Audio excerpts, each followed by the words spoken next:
everything is perfect as it is. And just for a couple of seconds, I would like you just to think about that statement. Everything is perfect as it is.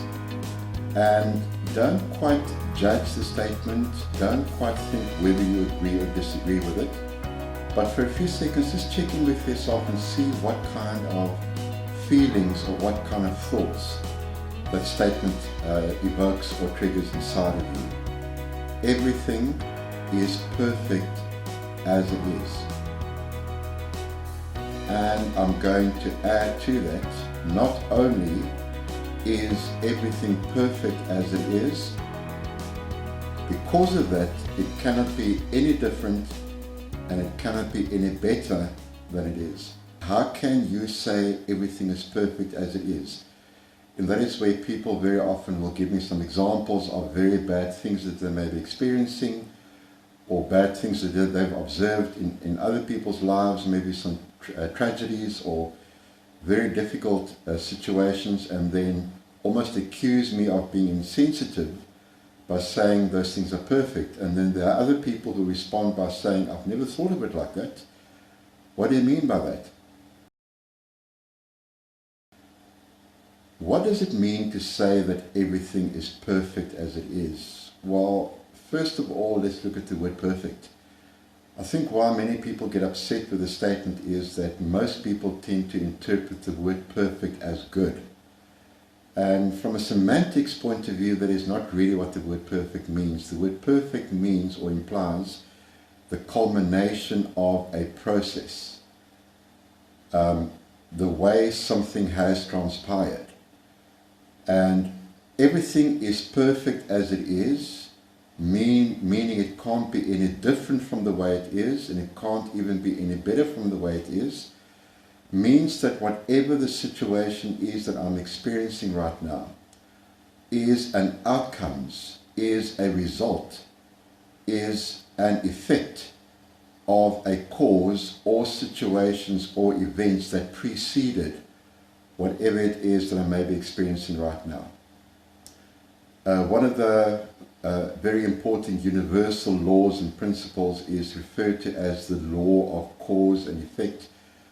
And what that implies is, as I mentioned, whatever is right now was created by something that preceded it. So if I feel very angry right now, my anger that I'm feeling is an effect that was created by a cause. Something happened, I thought angry thoughts about the situation, my thoughts triggered emotion inside of me, and I am now in a state of anger. So if I say everything is perfect as it is, it cannot be any different, it cannot be any better than it is right now. And we use this example of, I'm feeling very angry right now because of a situation that transpired. For me to feel angry right now is the culmination of a process. Every single thought that I think causes a neurochemical or biochemical reaction within my system in response to that thought. So if I think angry thoughts, the nervous system releases an array of stress chemicals and I feel the anger. So the cause was a situation and the process that followed that situation. The result or the outcomes is the state that I'm experiencing right now, which may be anger, frustration, and I'm finding myself in a negative situation. And most people throughout their lives have been conditioned to point fingers, to blame, and they will say something like, that person has caused the situation that I'm finding myself in right now. That person made me angry. And yes, that person or the situation definitely played a role, definitely had an impact, but purely from a neurological, neuroscientific perspective, why I am feeling what I'm feeling is the result of mental cognitive processes that took place within my brain and within my mind, the story that I'm telling myself about the situation that causes the biochemical and neurochemical reactions that ultimately create the emotion that I'm experiencing. So the effect or the result is the emotion that I am experiencing. And I cannot necessarily feel any better. I cannot necessarily feel any different where I am right now because of the processes, the various processes that preceded it. Whatever the situation is that I'm experiencing right now is the result, is the effect, is the outcomes of preceding factors, causative factors. So the law of cause and effect tells me that the causes created the effect, and therefore the effect is what it is. Now I can complain about the effect, I can moan about the effect, I can fight the effect, I can resist the effect, I can mobilize resistance, protest about the effect. All that is going to do is place more emphasis on the effect. And one of the universal principles states that whatever I focus on, whatever I give energy to, I create and experience more of. Because the effect is what it is. Simply dealing with the effect or simply dealing with the outcomes directly is not necessarily going to lead to any change. So how do I address this? And while we chat about this, you can think of any situation maybe that you are experiencing that you would rather not have the way that it is, that you wish maybe that could be different. And you may have experienced what I've referred to, complaining about it, fighting it, griping about it, and nothing has really changed. So how do I deal with this? Remember, everything is perfect as it is. It cannot be any different, it cannot be any better than it is, because what is an outcomes and effect, a result of causative factors that preceded it. Now, it doesn't mean because what is perfect as it is, I necessarily have to settle for it. It doesn't mean I have to just roll over and play dead and pretend everything is okay. However, what is very important is that I get my head around the fact that it is perfect as it is, and surrender to that fact right now, at this moment in time, the way it is, it cannot be any different. So I surrender to that fact, I stop complaining, fighting, moaning about it, and I accept it as it is.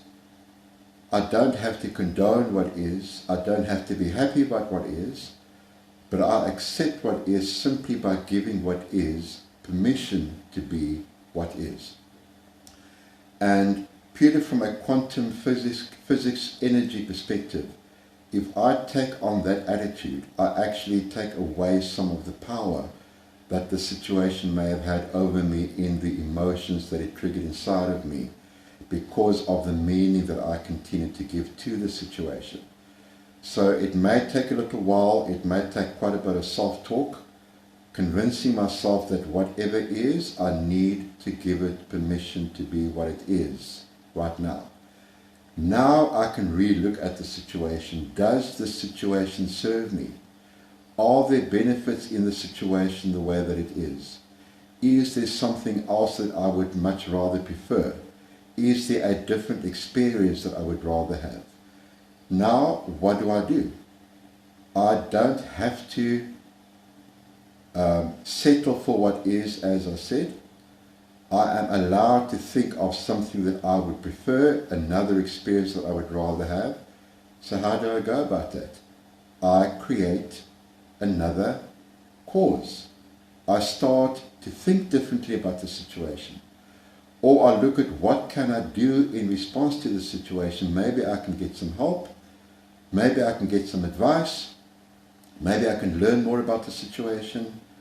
What can I do? Is there anything I can physically do?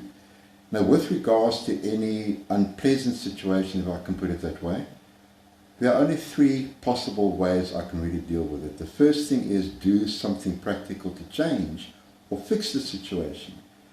If I can't, the second possibility is walk away from the situation. If I can do neither one of those, if it's maybe a situation with a person that maybe is in my family, or I work with this person. I can't walk away from it. I can't fix it necessarily. So what do? Give it permission to be. It is perfect as it is. I may be fully aware of what the preceding causal factors were. I may not know. That is really irrelevant. But what is important for me to understand, right now it is perfect the way that it is. I do not want to experience this perfection. I would prefer to experience a different perfection, a different outcomes. So now, what are the new causes that I can create? What is it that I can do in this situation? And as I said, maybe I can get help, maybe I can get advice, maybe I can re-examine the whole situation. And just an interesting fact that is also important to understand is that while I remain in my negative story, while I continue to create negative effects, while I am stuck in that negative emotion, the amount of stress hormones being secreted in my brain and my system also affects my cognitive ability, my ability to think clearly, my ability to find solutions. And there's a whole process, the clever people refer to this as hypofrontality, where the frontal cortex of the brain literally starts to go offline because I am so stressed. And we've all experienced that at some stage in our lives when we were very angry or very fearful. We were more inclined to make mistakes or do irresponsible or irrational things. So it's really important to understand that. So by no means am I trying to fix the situation right now. What I'm trying to do is to create a better outcomes for myself, is to create a better perfect for myself. And the only way I can go about it is to create new causes, and I start with my thinking. And just the science behind this is I'm giving my nervous system a lot less to respond to, less amount of stress hormones being released. I experience a less intense negative emotion, and in the process I also become a little bit more clear-minded and able to think more clearly. How do I deal with this? So I hope that this explanation has been able to explain what I mean by everything is perfect as it is. It cannot be any different, it cannot be any better. And if I continue to fight, moan, resist, complain, I will be more inclined to create more of a negative situation, which still remains perfect as it is. If I'm no longer happy with this perfect, I can create new causes that will ultimately create new effects. And what this all implies is I take personal responsibility for my feelings. I take personal responsibility for my emotions. I take personal responsibility for the reality that I'm experiencing right now. Because at least 80 to 90% of that reality is what I created through the meaning making, the story I'm telling myself, and the feeling making process, the bio-neurochemical reaction within me that creates the emotion. So I really hope that these few ideas were valuable, that you'll be able to think about them and maybe look at how you can implement them. And the essence being, how can I change my story, which is the ultimate cause that is creating the situation, so that in the process I can create new causes to create new situations, new outcomes, new perfects, if I can put it that way, that will serve me better.